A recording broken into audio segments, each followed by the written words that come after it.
नमस्कार दोस्तों। स्वागत है आपका फिर से राजस्थान जी के लेक्चर 5 पार्ट 2 में। फर्स्ट पार्ट में हम राजस्थान की मीठे पानी की झीलों को देख चुके हैं।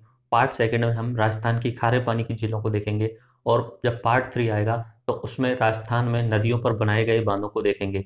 बांधों के सवाल भी बहुत ज़्यादा पूछे जाते हैं।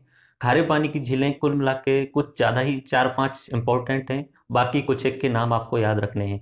तो मैं आपको मीठे पानी की झीलों की तरह ही उन 4 या 5 जो खारे पानी की इंपॉर्टेंट झील हैं उनके किनारे ले जाऊंगा और वहाँ पे कैसी कैसी स्थितियाँ हैं।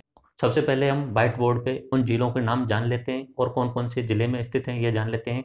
उसके बाद हम गूगल सैटेलाइट व्यू में चलेंगे जहाँ पे आपको मैं राजस्थान की खारे पानी की झीलों को दिखाऊंगा। तो शुरुआत करते हैं सबसे पहले उत्तर दिशा से। खारे पानी की सबसे इंपॉर्टेंट जो झील मानी जाएगी बीकानेर जिले में वो लूड़करसर झील है। बाकी मैं लास्ट लेक्चर में आपको बता चुका हूँ, मीठे पानी की 2 झीलें बताई थी मैंने, एक बताई थी कोलायत और एक बताई थी गजनेर। लेकिन अगर खारे पानी की बीकानेर जिले में कोई झील पूछी जाए तो उसका नाम आपको याद रखना है लूड़करसर झील। उसके बाद में आते हैं हम जैसलमेर में। जैसलमेर में काछोड़ झील और काबोज झील, इन दोनों झीलों के नाम आपको याद रखने हैं। जैसलमेर की काछोड़ झील और काबोज झील, बीकानेर की लुड़करसर झील, जैसलमेर की काछोड़ झील और काबोज झील। अगर आपको याद हो तो मैंने बताया था जैसलमेर की मीठे पानी की गढ़सीसर झील जो बताई थी मैंने, वो आपको याद होनी चाहिए। उसके बाद में हम बात करते हैं बाड़मेर। बाड़मेर में पंचभद्रा झील सबसे इंपॉर्टेंट है। पंचभद्रा झील ये बालोतरा तहसील में आती है। बालोतरा तहसील और बाड़मेर जिले के अंदर आती है। ये है सबसे ज्यादा खारी झील है, यानी इसमें नमक जो मिलेगा वो सर्वश्रेष्ठ क्वालिटी का मिलेगा और NaCl की मात्रा सर्वाधिक होगी। बाड़मेर के बाद में हम ये जो जितनी भी आप नीले कलर में देख रहे हैं ये सारी की मीठे पानी झीलें लास्ट लेक्चर में बहुत अच्छे तरीके से विश्लेषण करके बता चुका हूँ, बस यहाँ पे नाम बता देता हूँ। सिरोही में नक्की झील है, राजसमंद में राजसमंद झील है, उदयपुर में 4 झील बताई थी मैंने। एक झील बताई थी आपको फतेह सागर, एक बताई थी पिछोला, एक बताई थी उदय सागर और यहाँ से दूर राजस्थान की सबसे बड़ी कृत्रिम झील जो बताई थी मैंने जयसमंद झील। इधर की साइड में दूसरे नंबर पे बड़ी कृत्रिम झील राजसमंद। उसके बाद अजमेर में 3 झील बताई थी, सबसे ऊपर आना सागर बताया था, उसके बाद में फौज सागर और उसके बाद में पुष्कर झील। तो ये मैं पिछले लेक्चरों में मीठे पानी की झीलों में कंप्लीट करा चुका हूँ। अभी खारे पानी की झीलें चल रही हैं। बीकानेर की लुड़करसर झील कंप्लीट कर चुके हैं, जैसलमेर की कछोड़ झील और काबोज झील, उसके बाद में बाड़मेर की पंचभद्रा झील। ठीक है, उसके बाद में जोधपुर की आपको फलोदी झील का नाम याद रखना है। जोधपुर की फलोदी झील जो है वो खारे पानी की झील है। नागौर में 2 झील सबसे इंपॉर्टेंट हो जाती हैं खारे पानी की, एक तो है डीडवाना झील और उसके बाद में जो सबसे इंपॉर्टेंट हो जाती है, इसमें सबसे ज्यादा अगर क्वेश्चन पूछे जाते हैं तो वो है सांभर झील। ये सांभर झील राजस्थान की सबसे बड़ी झील है। खारे पानी लगा लो या मीठा पानी लगा लो, दोनों में ही सबसे बड़ी झील कौन सी है? सांभर झील। ये 3 जिलों में होके फैली हुई है। नॉर्मली इसका जो क्षेत्र है जयपुर और नागौर में है, अजमेर में थोड़ा सा हिस्सा आता है। तो सांभर झील राजस्थान की सबसे बड़ी झील है। आपको सीकर की 2 झीलों के नाम याद रखने हैं, पीतमपुरी झील और रेवासा झील। एक बार दोबारा देख लीजिए, सीकर की 2 झीलों के खारे पानी की झीलों के नाम याद रखने हैं, पीतमपुरी झील और रेवासा झील। तो मैं इस तरीके से जो मेन मेन खारे पानी की झील हैं उन्हें पूर्ण रूप से बता चुका हूं। अब हमें इन 4 झीलों के बारे में, सांभर झील, पंचभद्रा झील, डीडवाना झील और लुड़करसर झील, इनके बारे में गूगल सैटेलाइट व्यू में जाके देखना है। तो अब हम गूगल सैटेलाइट व्यू की तरफ चलते हैं। तो दोस्तों अभी हम गूगल मैप में आ गए हैं। ये गूगल मैप में विश्व का ज्योग्राफिकल मैप है, यानी कि भौगोलिक रूप से। तो इसमें हम भारत के अंदर राजस्थान में जाएंगे और राजस्थान में जो खारे पानी की झीलें हैं उनका अध्ययन करेंगे। पिछले लेक्चर में हम मीठे पानी की झीलों का अध्ययन कर चुके हैं। खारे पानी की झील जिनके बारे में हमें गहराई से जानना है वो मुख्यतः 4 झील सबसे ज़्यादा इंपॉर्टेंट है। एक सांभर झील है, एक पंचभद्रा झील है, एक डीडवाना झील है और एक लूणकरसर झील है। सांभर झील जो है वो जयपुर और नागौर जिले के अंदर आती है, उसका थोड़ा सा हिस्सा अजमेर में भी आता है। उसके बाद में पंचभद्रा झील जो है वो बालोतरा यानी बाड़मेर में आती है। उसके बाद में डीडवाना ये नागौर का ही हिस्सा है और लूणकरसर झील ये जो है अपने बीकानेर में आती है। तो सबसे पहले हम सांभर झील की तरफ चलते हैं। जैसे कि मैंने बताया जयपुर और नागौर के बीच में, यहाँ पे आप देख रहे हैं ये जयपुर है और ये नागौर है। जयपुर और नागौर के बीच में यहाँ पे ये जो झील दिख रही है आपको, ये है सांभर झील। ये बहुत ही ज़्यादा चौड़ी और बहुत ज़्यादा लंबी है। सांभर झील राजस्थान की सबसे बड़ी झील है। खारे पानी की झील भी सबसे बड़ी है, बाकी अगर खारा मीठा कुछ भी शामिल कर लिया जाए तो भी सबसे बड़ी झील यही सांभर झील होगी। तो अब सांभर झील पर हम भीतर चलते हैं। सांभर झील, वैसे सांभर झील के पास में एक रेलवे स्टेशन है फुलेरा, उसके पास में गाँव है सांभर नाम से, तो सांभर झील है। सांभर झील जो है प्रशासनिक रूप से जयपुर जिले तथा फुलेरा गाँव में स्थित है। कुछ भाग नागौर में है, अतः प्रशासनिक कार्य इसके लिए जयपुर से ही किया जाता है। तो जहाँ सामर झील का नॉर्मली प्रशासनिक कार्य जो होगा होगा वो जयपुर जिले के अंदर होगा। सामर झील का तट जो निचला तट है, सामर झील की जो गहराई है वो निचला तट जो है वो समुद्र तट से नीचे माना जाता है। यह राजस्थान की सबसे बड़ी प्राकृतिक व खारे पानी की झील है, लेकिन बिजोलिया शिलालेख के अनुसार सामर झील के निर्माता वासुदेव चौहान थे। माना जाता है कि यह झील जो है प्राकृतिक है, प्रकृति के द्वारा बनी हुई है, लेकिन बिजोलिया शिलालेख जो अपने भीलवाड़ा में एक स्थित शिलालेख मिला है, वहाँ पे सामर झील के बारे में लिखा हुआ है कि इस सामर झील का निर्माण वासुदेव चौहान ने करवाया था। इस झील में, सामर झील में मेंथा, रूपनगढ़, खारी, खंडेला आदि नदियां आकर गिरती हैं।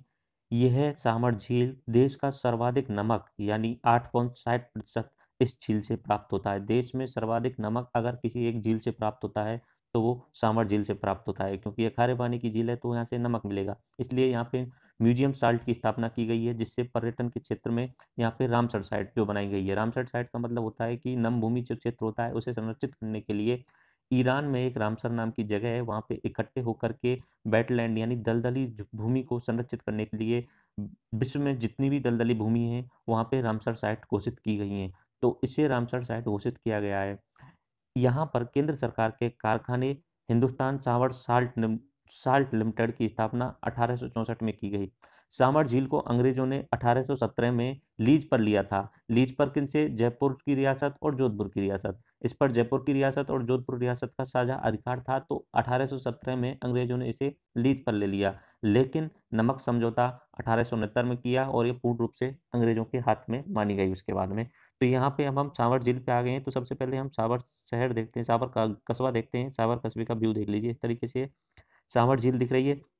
सामर झील में जो नमक बनाया जाता है वो क्यारियों से बनाया जाता है। देखिए यहाँ पे क्यारियों का मेथड यूज किया जा रहा है। ये क्यारी, अलग अलग क्यारी बनाई गई हैं और इनमें नमक बनाया जाता है। तो सामर झील जो है सबसे ज़्यादा नमक उत्पादन के लिए झील है, राजस्थान की सबसे बड़ी प्राकृतिक झील है। लेकिन अपना जो बिजोलिया शिलालेख है उसके अनुसार माना जाता है कि यह जो झील है इसका निर्माण वासुदेव चौहान ने करवाया था। सामर झील के अंदर आप इधर की साइड में देख सकते हैं, ये शहीद भगत सिंह साल्ट पान है। ये अलग अलग इसमें पार्ट बने हुए हैं और मैंने बताया कि यहाँ पे क्यारियों से नमक का निर्माण किया जाता है। तो ये बीच में देख लीजिए आप, ये क्यारियाँ बनी हुई हैं, इनमें पानी को डाला जाता है इन क्यारियों में, और जब पानी बाष्पीकरण से सोख लिया जाता है सूर्य के द्वारा तो केवल और केवल नमक बच जाता है। तो ये बाष्पीकरण और क्यारियों के मेथड से यहाँ पे नमक बनाया जाता है। और इस सामर झील के पास में ही शाकंभरी माता का मंदिर है। ये आप मंदिर में आप देख सकते हैं, यहाँ पे शाकंभरी माता का मंदिर है, तो माता जी के दर्शन कर लीजिए। ये शाकंभरी माता का मंदिर है। अब इसके बाद में सामर झील की विशेषताएं पढ़ ली, और सामर झील के बाद में अब हम चलते हैं दूसरी झील जो मैंने बताई थी, पचपदरा झील, जो कि बाड़मेर में बालोतरा तहसील के अंदर आती है। तो अब हम जयपुर नागौर के क्षेत्र से दूर होते हुए जोधपुर पार करते हुए बाड़मेर की तरफ चलते हैं। बाड़मेर में यहाँ पे बालोतरा तहसील है। बालोतरा के पास में ही पचभद्रा नाम का एक छोटा सा कस्बा बना हुआ है। पहले यहाँ पे सिर्फ झील थी, पचभद्रा झील। तो ये पचभद्रा में आप देख रहे हैं इस तरीके से, इस साइड में ये पचभद्रा झील है। ये पूरा जो क्षेत्र है ये वाला, ये पचभद्रा झील है। ये बाड़मेर बालोतरा तहसील है, बाड़मेर जिले में। पंचा भील जी थे, उन्होंने, इनका नाम पंचा भील था, और इन्होंने यहाँ पे दलदल था उसे सुखा करके झील का निर्माण किया। वर्तमान में यहाँ पे खारवाल जाति के लोग मोरली झाड़ी, ये आपको याद रखना है, इंपॉर्टेंट है, मोरली झाड़ी ये सबसे ज़्यादा इंपॉर्टेंट है। मोरली झाड़ी से नमक बनाते हैं। यह सर्वश्रेष्ठ किस्म का नमक होता है। इसमें NaCl जो है वो 98% पाया जाता है। तो पूरे राजस्थान में सबसे अच्छी किस्म का जो नमक मिलेगा वो पचभद्रा झील से मिलेगा, जो बालोतरा बाड़मेर में स्थित है। यह राजस्थान की नहीं, अब तो पूरे भारत की सबसे खारी है, क्योंकि NaCl सबसे ज़्यादा मिल रहा है, यानी नमक की क्वालिटी सबसे अच्छी है। इसमें मतलब ये हुआ कि इसमें खारापन सबसे ज़्यादा होगा। तो सबसे खारी जो है वो झील अपनी राजस्थान की कौन सी है? पचभद्रा। सबसे बड़ी झील जो है वो सामर झील है, लेकिन सबसे ज़्यादा खारापन जिसके अंदर है, यानी NaCl की मात्रा सबसे ज़्यादा जिसमें है वो है पचभद्रा झील। अब पचभद्रा झील करने के बाद में अब हम चलते हैं डीडवाना। डीडवाना जो झील है वो नागौर में स्थित है। चलो डीडवाना की तरफ चलते हैं, ऊपर की साइड में पार करते हुए हूँ।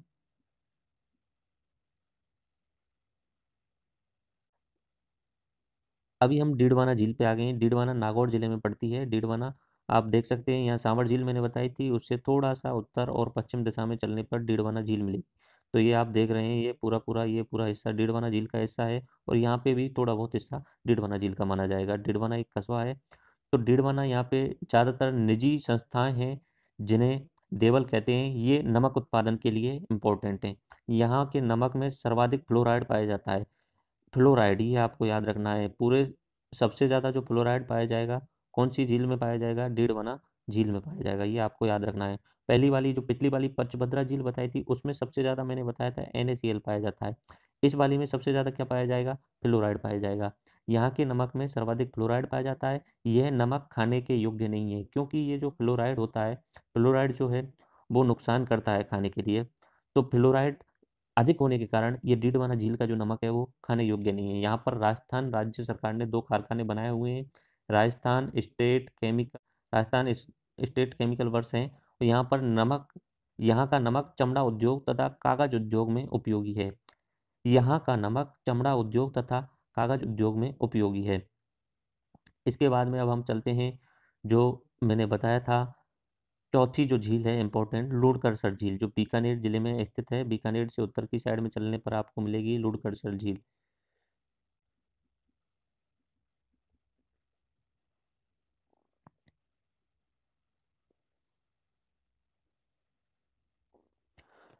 तो अभी हम लुड़करसर झील में आ गए हैं, जो आप देख सकते हैं बीकानेर जिले के उत्तर दिशा में स्थित है। बीकानेर जिले से उत्तर जाने पर यहाँ पे लुड़करसर झील है। ये आप देख सकते हैं, ये झील पूरी इस समय खाली दिख रही है, लेकिन ये आप देख लीजिए, ये पूरी पूरी लुड़करसर झील है, जो कि बीकानेर जिले में खारे पानी की झील है। खारे पानी की झील है, और इसमें आप देख सकते हैं कि इसमें पानी नहीं बचा है, लेकिन नमक के अवशेष आपको दिखाई दे रहे हैं। ये सफ़ेद सफ़ेद जो आपको दिख रहा है, ये नमक के अवशेष दिखाई दे रहे हैं। तो यहाँ पे भी नमक बनाया जाता है। तो इस तरीके से हमने राजस्थान की 4 प्रमुख झीलों को, खारे पानी की प्रमुख झीलों को देख लिया है। सबसे पहले हमने देखा सामर झील। सामर झील के बारे में मैंने बताया था कि ये जयपुर और सबसे पहले हमने देखा था सामर झील। सामर झील के बारे में बताया था, ये जयपुर और नागौर के बीच में स्थित है। उसके बाद में हम गए थे अपने बाड़मेर में, और बाड़मेर में पचभद्रा झील को देखा था। उसके बाद में बालोतरा के पास में हमने बाड़मेर में पचभद्रा झील को देखा था। उसके बाद में हम गए थे नागौर में डीडवाना झील की तरफ, और फिर लास्ट में हमने देखा था बीकानेर में लुड़करसर झील, जो कि इस साइड में है। तो इस तरीके से खारे पानी की चारों झीलों के बारे में हम पढ़ चुके हैं। अब हम व्हाइट बोर्ड की तरफ देख चलते हैं, और फिर से इन सभी खारे पानी की प्रमुख झीलों को रिवाइज कर लेते हैं। आप सभी अब 4 झीलों का गूगल सैटेलाइट व्यू में बहुत अच्छे तरीके से व्यू कर चुके हो। अब एक बार से हम सारी झीलों को पुनः रिवाइज करा लेते हैं, ताकि आपको खारे पानी की झीलों की कोई समस्या नहीं आए, सारे एग्जाम में आप इनके सवाल सॉल्व कर सको। ठीक है, एक बार देख लीजिए।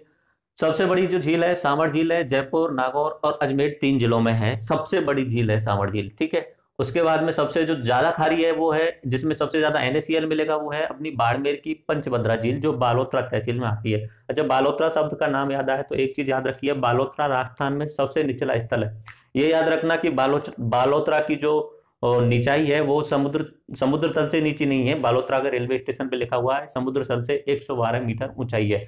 बालोतरा होके लूनी नदी जाती है। तो अगर लूनी नदी में या अजमेर में ज्यादा बारिश होती है तो बालोतरा में बाढ़ आने की संभावना है, क्योंकि वहां पे गड्ढा है और वहां बाढ़ आ सकती है। तो बालोतरा शब्द आया, इसलिए मैंने आपको ये बता दिया। बालोतरा में कौन सी झील है?